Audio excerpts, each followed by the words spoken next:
Hi, Nadeem here for Smart Riding. I've got the Carpuride W702RS Pro. Now this has got the BMW Style bracket and it locks and unlocks using this key.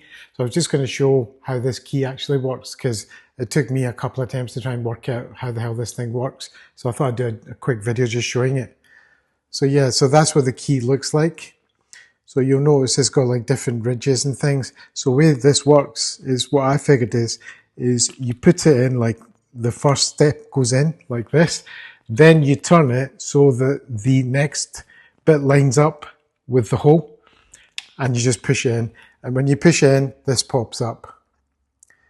Now I'll do that with the unit on, so we'll put the unit on and do it as well. So that's the unit on. So what we do here is push this in like this, then twist it round, press it, and it comes off. So it's that simple. It's just, it goes in halfway to here, and then you just twist it around so that the next part lines up, and that's it. So it's quite simple once you get the hang of it.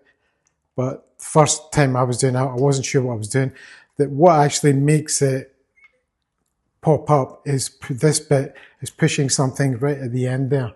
And when it pushes that, this pops up. So that's how it works. Anyway, hope this helps.